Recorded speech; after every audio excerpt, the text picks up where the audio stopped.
Hello and welcome to the Truth Hub. In today's video we'll be covering the top 10 lies and stolen valor of Scientology's founder L.Ron Hubbard. If you like the video, please click like and subscribe as it helps the channel tremendously. Thank you.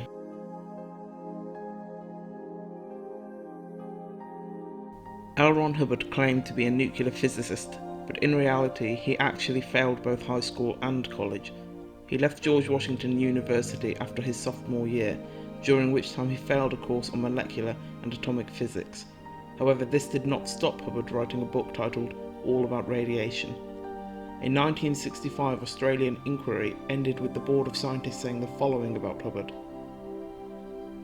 Hubbard's knowledge of radiation, as displayed by his writings in All About Radiation, was the sort of knowledge that perhaps a boy who has read intermediate physics might, with a lot of misapprehensions and lack of understanding, demonstrate.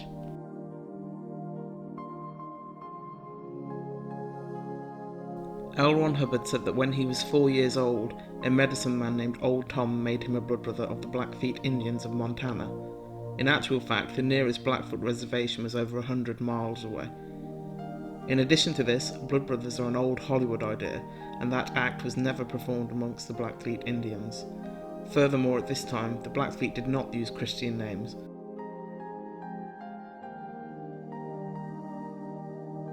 The Church of Scientology described L.Ron Hubbard as a pioneering barnstormer at the dawn of aviation in America. Hubbard could actually only fly gliders and not powered aircraft in the early 1930s, as opposed to Charles Lindbergh, who crossed the Atlantic in 1927, so it seems unlikely that Hubbard was a pioneering barnstormer at the dawn of aviation in America.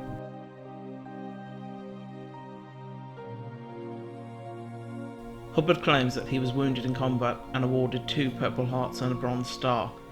This is the lie that he told when he was escaping from Java. He was machine gunned in the back by the Japanese. This is impossible, as his war records state he was over 2,000 miles away in Australia at the time of this incident. So it never happened.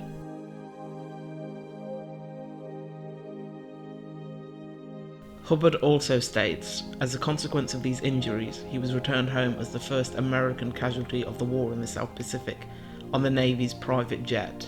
The reality of this is, the US Navy in Brisbane ordered Hubbard returned to the US for being meddlesome and quarrelsome, as you'll see in the records I've put above. In addition to this, he was declared incompetent by his superior officers.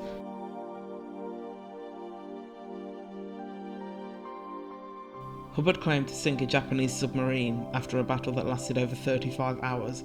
The truth of this is he actually launched depth charges at a magnetic deposit on the ocean floor off the coast of Oregon.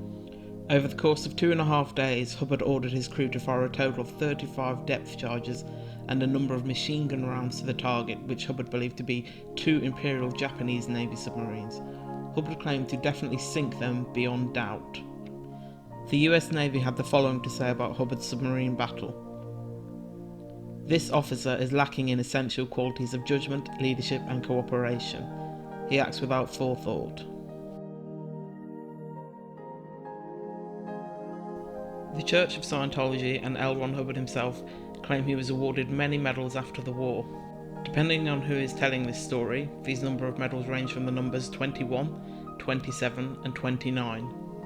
The Navy observes that Hubbard's service record showed that he had actually only been awarded 4 decorations: the American Defense Service Medal, American Campaign Medal, Asiatic Pacific Medal, and the World War II Victory Medal, and only sent these 4 medals back to the Church of Scientology, when they requested that all medals be sent back to the Church of Scientology so they could be displayed. The problem with this is the other medals don't exist and never have. He never earned them, as he actually never served a real day in armed combat in his entire life. The only piece of evidence stating that he has earned these medals come from the signature of a non-existent officer. There have been no records of him ever existing, and he was also apparently a Church of Scientology member. I'll let you think of that for yourself.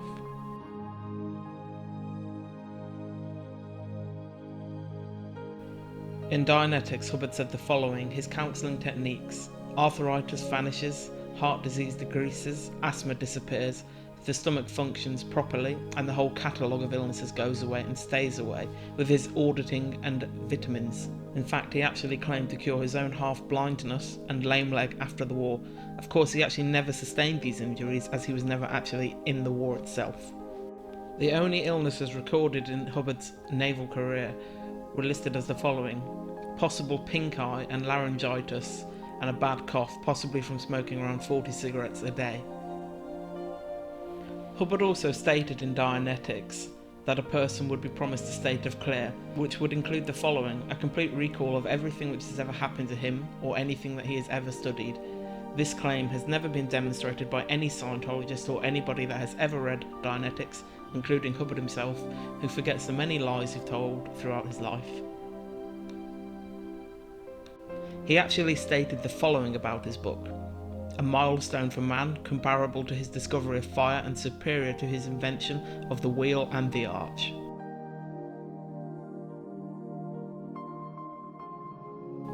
In 1980, L.Ron Hubbard passed away. The Church of Scientology maintains that he did not in fact die, and that he in fact discarded his body to continue the research of Scientology. The actual coroner's report states that L.Ron Hubbard was in very, very poor health when he died. He was nursing himself with medicine and drugs. This is the Church of Scientology's official statement on L.Ron Hubbard's death. This level is in fact done in an exterior state, meaning that it is done completely exterior from the body. At this level of OT, the body is nothing more than an impediment and encumbrance to any further gain as an OT. Thus, at 2000 hours Friday, the 24th of January, AD 36, L.Ron Hubbard discarded the body he had used in this lifetime for 74 years, 10 months, and 11 days. The body he had used to facilitate his existence in this messed universe had ceased to be useful, and in fact had become an impediment to the work he now must do outside of its confines.